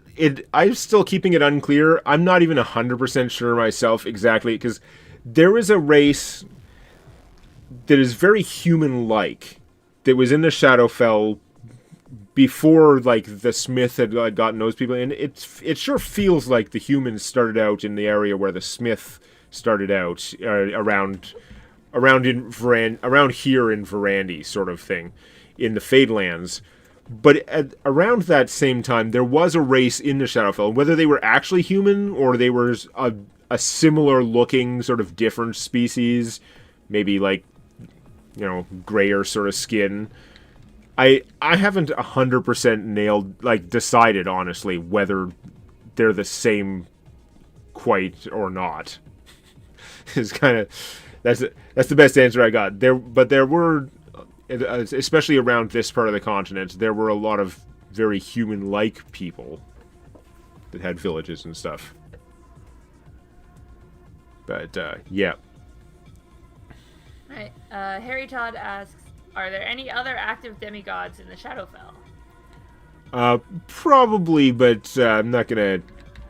I usually don't get into demigods too much if I don't see them coming up or if they're not important to what I'm mostly focused on. But there are definitely some other demigods, and then we get into the other thing where I called Cain a demigod, but Cain's not the same kind of demigod as like Albtrom and Anku, because there's like, do you mean demigod like Hercules demigod, like you just had like a god for a parent, which is what Cain was, and yeah, I don't want to trying to remember if I could say something else, but I don't think I can. And then there were, and then there are the ones that are just like sort of an ascended spirit sort of thing, like Anku. So, but yeah, there are definitely both kinds of demigods. There are more of them than I've brought up, but I don't have anything to reveal on them right now. Let's see, we're at 8. We've been going for an hour and a half. I think we're going to take a break from questions. I'm going to go through the layers of the Shadowfel, and then we'll probably have a ton more questions, and we'll just like answer them until we run out of time here or something. Okay, yeah, I'll just keep writing down questions that I see in the chat and ask them later. Yeah, okay. Because, yeah, I did want to go through this at some point. I'm going to move it over here because I can see it better. Because they're the layers we went through in the other lore stream. We went through the layers of the Fey Sky. The Shadowfel has the Underdark instead of the Fey Sky. It obviously has layers too, and of course the names of the layers they're largely sort of relative.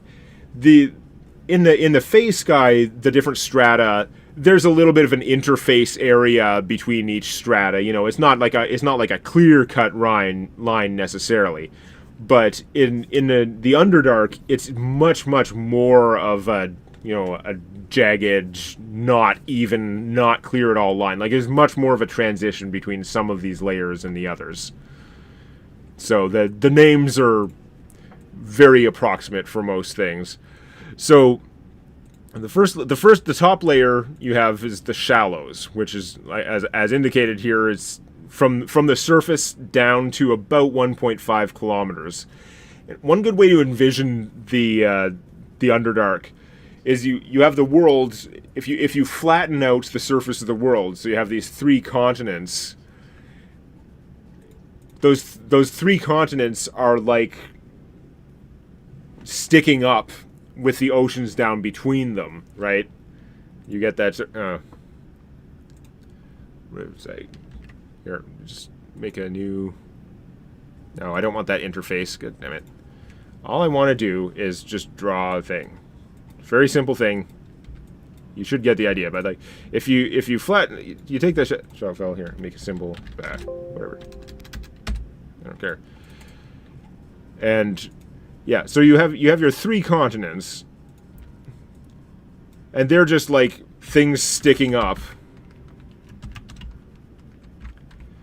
with the oceans going down between them, right?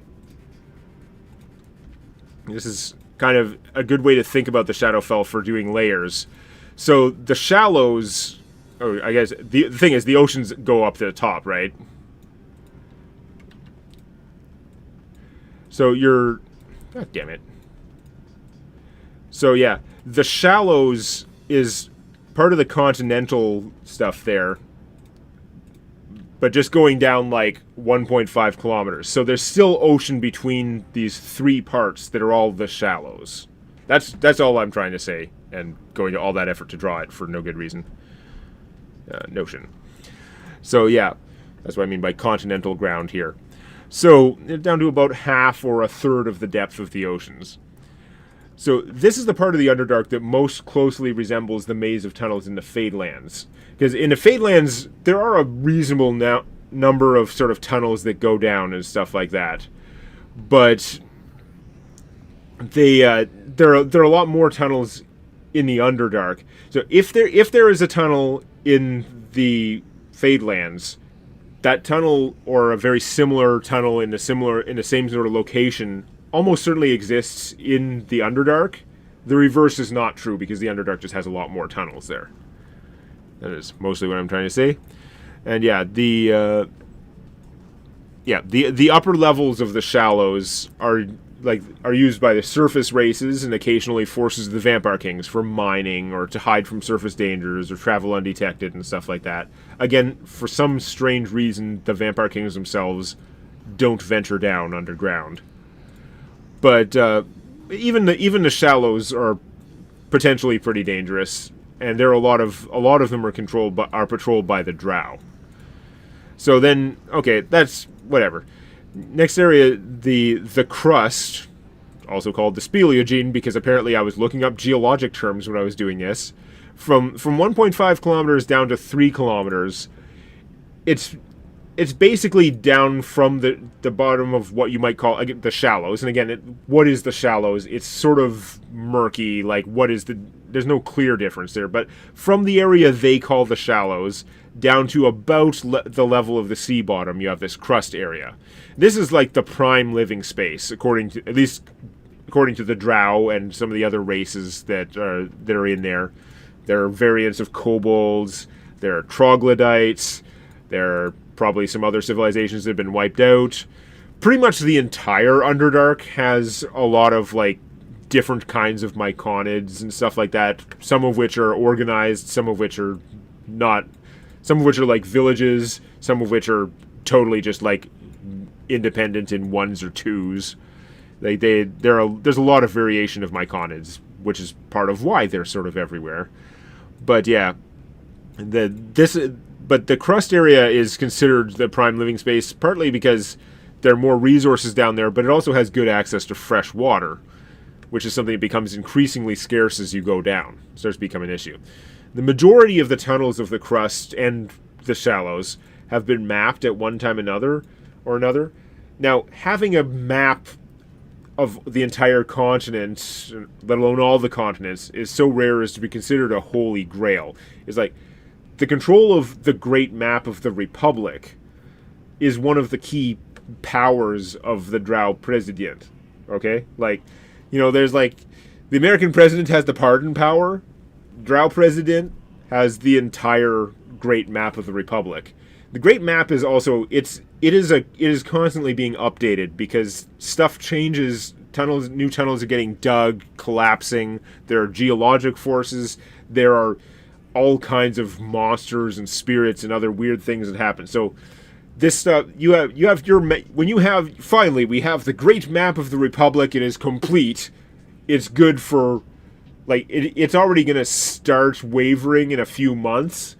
Within 10 years, it's going to be just enough out of date to be annoying. Within a century, it's going to have had major changes. You really need to have scouts constantly updating this stupid thing. So yeah, that is. But yeah, it is like a legendary thing, and again, because the reason I say it's a power of the Drow President keeps a very tight control over this knowledge. You don't give the individual governors much more map than they need, and they'll have old versions. They'll have access to older versions, and they'll know roughly what is around in different places. But part of the power of being a Drow governor is having very accurate knowledge of your area of control.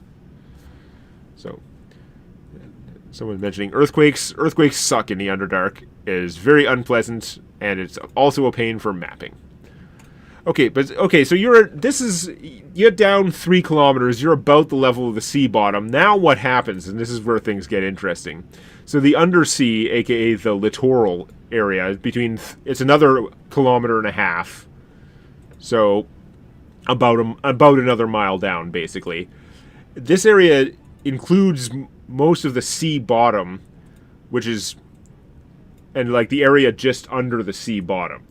And what happens is, it's common for breaches, there is a bottom of the ocean. The ocean, on average, in the middle, is about 3 kilometers deep. Obviously, it varies tremendously all over the place. But it's common for breaches to occur in the ocean floor at the bottom, causing thousands of tons of seawater to flood the caverns below, which creates these large and small bodies of water, commonly called the undersea, collectively. And these breaches actually seal themselves usually within a few days, because of the action of magical saline crystals. They're infused with the Feyer's energy. It's like the energy of the plane. Why is this piece of music so much louder than the others? I don't know why it's so much louder. Oh, anyway. But yeah, so there are these weird magical crystals that manage to seal up these gaps when the sea breaks open and pours down, because the crystals want to reach up to the nutrient-rich floor of the ocean. So they just kind of weave the stuff back together, and then it'll break somewhere else. And over time, the crystals sort of move away from the spot where there's no more nutrients because it's all sealed up, and then another few centuries later, that part breaks open again. So this makes the undersea a very complex ecosystem of saltwater life and coastal and cave life, all of which shifts and adapts to the frequent drying and flooding and shifting of water and stone. So this is the most dynamic area of the whole thing, basically. It's just there's always stuff going on, like on the level of like years and decades. There's always something going on pretty much all over this entire area. This is where it's really exciting, where things are shifting and changing a lot.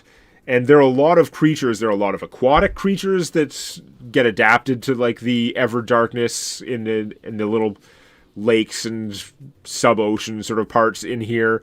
There are a lot of, terrestrial, like subterranean species that like to use the resources and stuff. It's this would be a good place to set a large part of your Underdark campaign if you were going to do that, and have a bunch of various races around there. And of course, because it breaks and shifts so much, it breaks down the accuracy of the Drow maps, which means that overall they can control it less well. And there are other civilizations which are maybe a little bit less rigid, and which are preferably more saltwater friendly, that get by there. But yeah, there are also some spots where the deepest abysses of the ocean extend like way past the normal boundaries of this layer. So there are some places where there's like an ocean abyss that has pretty solid rock on both sides that just keeps going down into this area, and you'd have to go around it or whatever. But at this point, now we're down to so now we're down to like here, and there's all this like oceany stuff happening.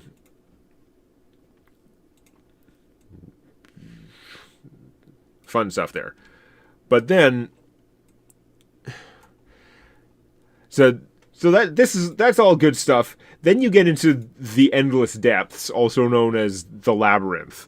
So you're from about 4.5 kilometers, about 3 miles down, to at least 100 kilometers down, like far. So some people call this the true Underdark, because this is just the volume of space. The volume of space here is so much greater. There are endless tunnels and caverns, expanses of solid stone. Most of it is unexplored by all the upper races combined, let alone any particular race or nation. And the mineral resources of the endless depths, like gold, silver, platinum, mithril, and some more exotic metals not even known in the other planes. It's just all over the place. Countless precious gems beyond the imagination of dwarves, basically. This would be like, if dwarves had their own heaven, it would kind of just be down here. Except that mining colonies down here, they get established all the time. They also don't tend to last super long, because there's inevitably some kind of monsters that come up or arise or grow out of the rock or who knows what. Countless mining colonies have been wiped out or lost contact at the hands of who knows what in the labyrinth. And though precious metals are common here, potable water becomes precious, right? Because higher up, like even in the undersea, you can get salt water like nothing. You just have to have some way to boil it or purify it, or just eat salt, or just drink salt water and be okay with it with your biology. As you go further down, even salt water becomes very hard to find. So yeah. And then at some point farther than 100 kilometers down, it's pretty far down. How far down? who knows, and it varies. You run into this layer called the Molten Line. The Molten Line is only about 2 kilometers. It's not much more than a mile thick, and it varies. And it's really like a ribbon. It goes up and down and stuff like that. It's very hard to reach. Generally not sought after by the upper races. But this band of molten and semi-molten stone is between the endless depths and the core, whatever the hell the core is. The Molten Line is the home of many bizarre creatures associated with the element of fire. Their colorfulness and variety has led to some to nickname the area the Circus. It's if you were like a drow or some other like farther down race trying to make a mining expedition and you find the Molten Line, like I don't know how you'd accidentally go down this far. You probably don't want to mess with it. Even though there's got to be some great finds here, mineral and gem-wise. Like, just don't.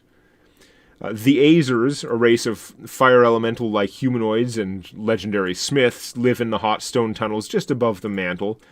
They're said to know secret ways through the Molten Line, hidden pathways of solid stone or crystal which could allow living, non-fire-immune crystals to reach the mythical space below, though tales also describe these paths as temporary and ever-changing. And the mantle is also said to be home to the mythical City of Brass, home to the Ifriti. So that's all fun stuff. So then the question is, the core. What is the core? How far down does it go? It's really I'm not sure we want to go and mess with exactly what the core is, because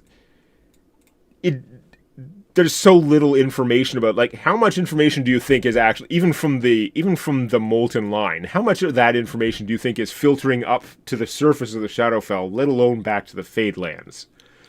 Like, again, so my setting doesn't have a lot of far-off extraplanar travel. You aren't, like, plane shifting off to, like, whatever axiomatic planes and stuff like that, and all that insanity. But you can still go really, really far, really, really hard to reach places if you wanted to run a campaign in the world that went in that sort of direction. You could do as much exploration as you wanted down here without ever even reaching the Molten Line. What is the core? Who knows? And the other question is, like, okay, this world is round. At least we're sure that the Fadelands is round, and in the Feywild, we're sure it's round because there are air currents that go, like, that orbit around the planet. There's still a question, like, if the Fey sky is infinite, is the Underdark infinite? And it's not clear, because there's just so little that gets past the Molten Line to see what the hell is going on down there, or let alone report back. So it's just an unsolved mystery of whether the Underdark is actually infinite, or whether you could theoretically go through or around the core far enough that you would come up on the other side.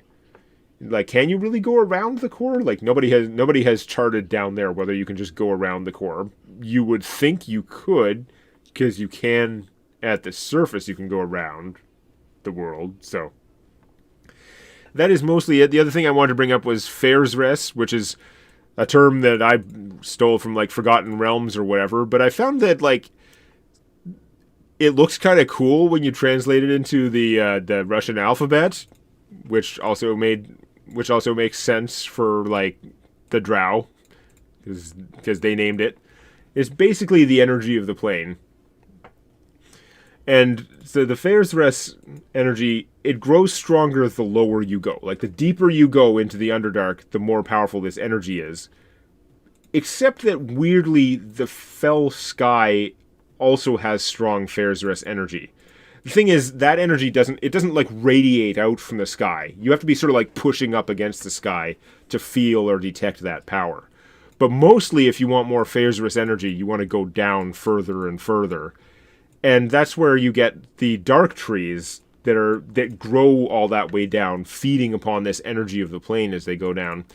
And this energy is tied to all kinds of things, like the Drow's spell resistance is related to this like Fair's Rest energy, and they build some of they prefer to build in places that are special like locuses of this power when they can. But like me, I don't know. I'm torn about whether to get into what is actually in the core, because I'm not sure whether demystifying that is better or just leaving it mysterious is better. Like, I'm inclined to leave it alone, but I don't know. We'll see what people think in the chat. But those are the layers of the Underdark, though. If we want to get back to questions, of course, we probably won't even reach the questions that are about the Underdark now, but. It's already been it's been close to 2 hours. I'm going to go for at least another 10 minutes, and then I should probably let Arestria get to bed after that, but we'll see. So It's morning. It's not to bed. Right. Yeah. I might lie down anyway. Get on with your life. You sounded tired in the chat, so yeah. I am tired. I think my allergies are just making my body explode. But I also need to record great. Hades today. Yeah. Fair enough. That'll be fun. Yeah. SCP, I'm just gonna call you SCP, that's a long name, asked, after seeing how easily Swain dealt with the Lich, if a lot of Liches, like 5+, tried to fight the Vampire Kings, or just make a home, would the Kings crush them, or would there be some resistance? They don't tend to let powers like that build up in their territories. Like, you either serve them, or they're not going to let you get that far. I can't see like a coven of liches or whatever you call that building up. It's just that'd be a very strange situation. Liches themselves are not usually super well known for working together. So, I don't know.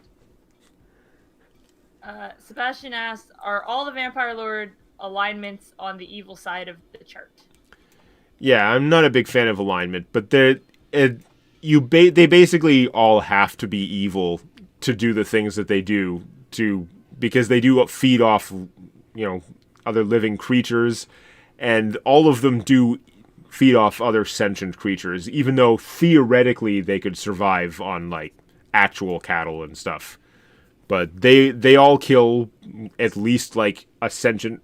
Basically, every day they're alive, something sentient dies at minimum. So they're pretty much all evil, even though they may be more complex in other ways.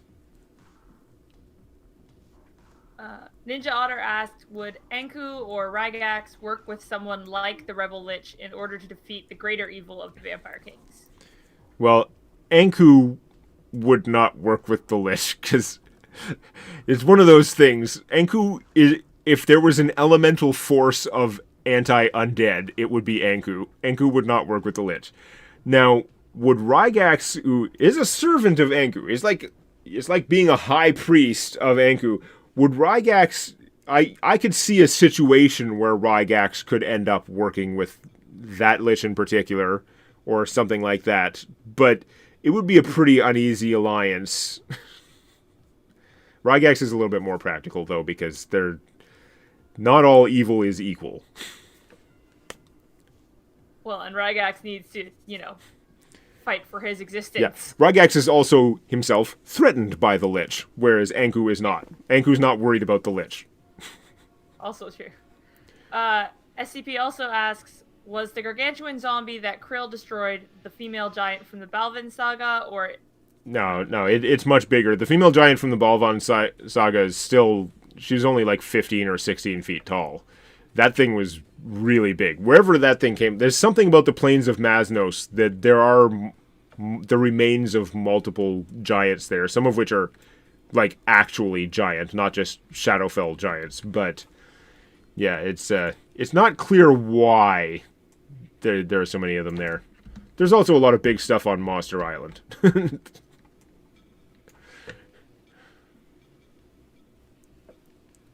Sorry, was copying and pasting something. Yeah. Logan asks, are the other continents equally populated by horrors in the Shadowfell? I think it's safe to assume, yeah. they may come in different flavors. They may be organized differently, but yeah, there's no good place in the Shadowfell. Blaine asks, is there a story behind Anku's extreme hatred of undead and immortality? Probably, but I think we're just gonna stick to the level like it. At some point, it's just like he just became like the elemental force of whatever that is. However that happened. And since you answered the key thing in chat, that's actually all of the questions I had saved all up. of the questions. Wow. We are only 5 minutes out from the intended end time of the thing, so... Gabe, the Vampire Kings, it's not that they don't want to expand to the other continents, but they can't cross running water worth a damn. Like, it's just it's already a pain for them to cross running rivers and stuff like that, although they have ways to get... Like, they usually have some kind of power from one of their shackles that lets them get to their home quickly or otherwise get around their territory. The ocean is too much. It would be too risky for them to be trying to cross the ocean, and they can't project... Like, the United States projects power with an aircraft carrier. If the Vampire Kings wanted to project power to the other continent, they need to go themselves, and they can't. So their ability to conquer whatever is over there is very limited, because it's just like whatever crap they can send. SCP asks, if Wendigo had been part of the campaign working for Canelo, what would you have used them as? Maybe a messenger or an obstacle the party had to overcome? If they had taken one of the routes that was like, it wasn't very likely, which is why I didn't actually stat them up, but like they were around here, and they could have gone sort of deeper into the underpass kind of thing, and take Drow, and maybe not ended up in the Albatron. I forget, whatever I went over to the options there. There was the option where I was going to sucker them into the Albatrom's realm.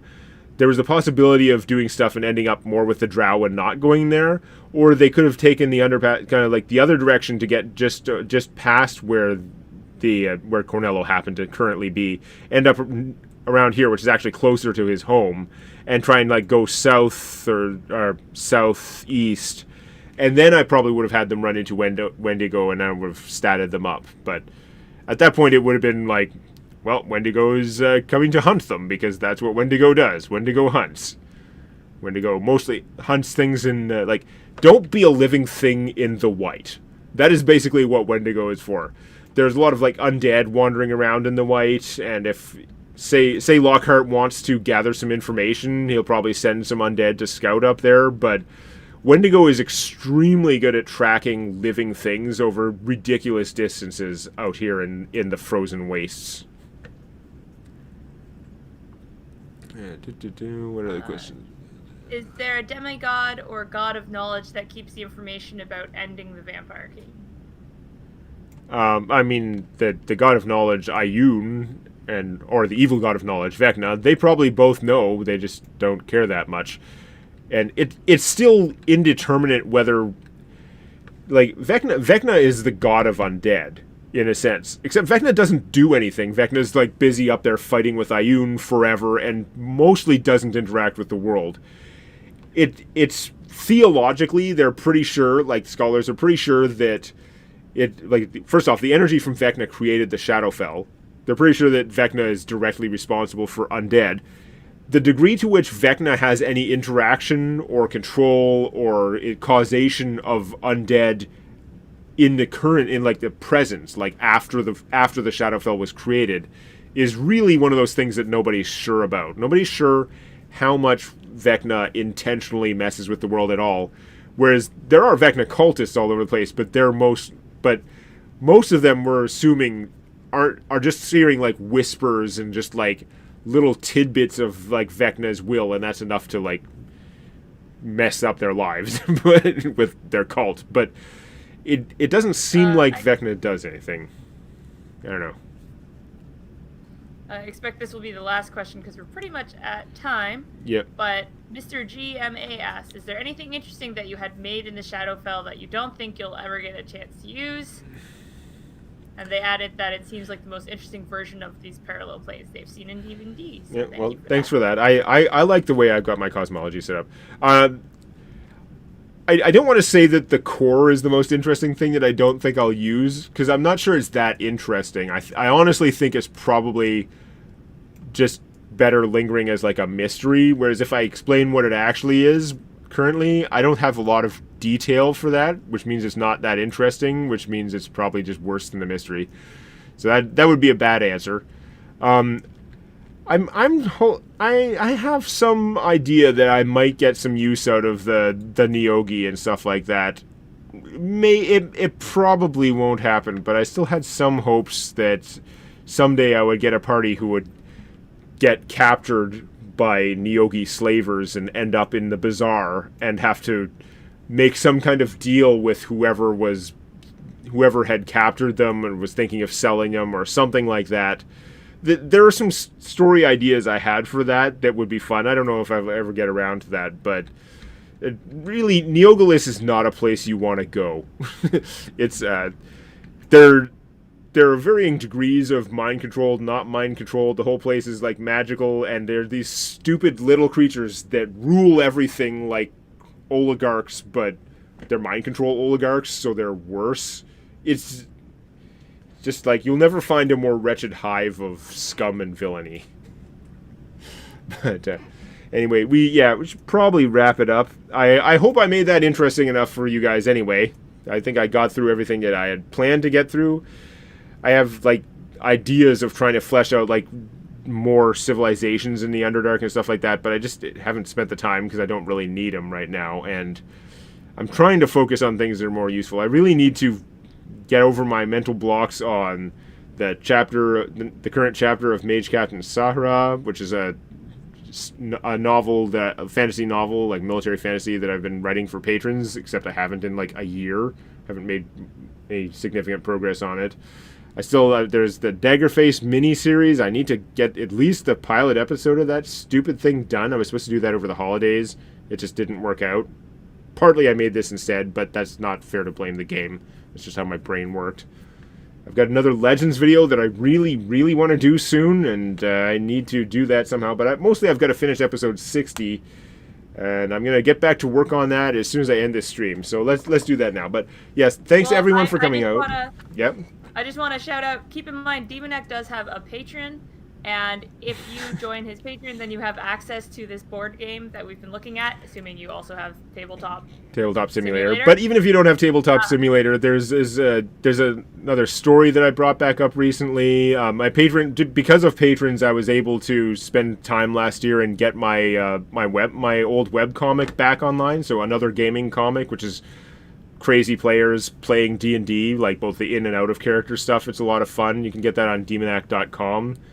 And if you have questions, you don't have to wait for a stream like this, because we also have a Discord that you can come chat with us at. Yeah, and I answer questions pretty frequently when I see them in the Discord. I'm lurking there kind of all the time.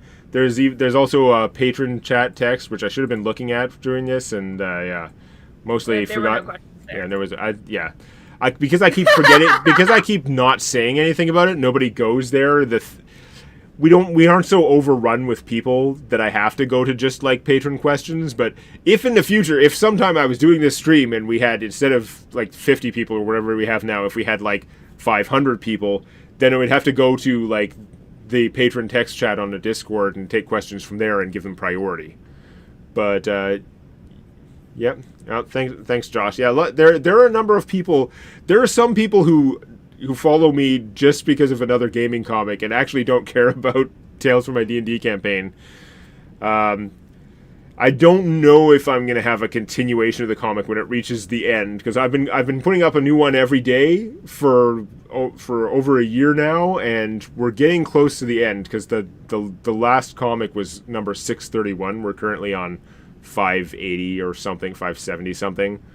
But at some point in the future, I'd like to do like a mini series or two, like continuing that out somewhat. But I have not promised or scheduled a continuation. When it hits 631, presumably another gaming comic is going to stop for the foreseeable future. But it's still there. And a lot of people do enjoy it, and patrons can get the whole thing on PDF with more extras and stuff like that, and all the character sheets and stuff. So, yeah. Anyway, But yeah, we should probably let Arestria go. Thanks, Arestria, for hanging out and modding and doing all the questions and stuff like that, because nobody's paying you. Usually you buy me lunch when I go see you in Canada, which Lord knows when that'll be next. Yeah, I feel like that doesn't go far enough, but we also have mostly a truce on the gift giving, so yeah, we'll have to see. But anyway, thanks, and yeah, thanks again everyone for coming out. So I'm gonna put an end to this because now we're just babbling. So goodbye.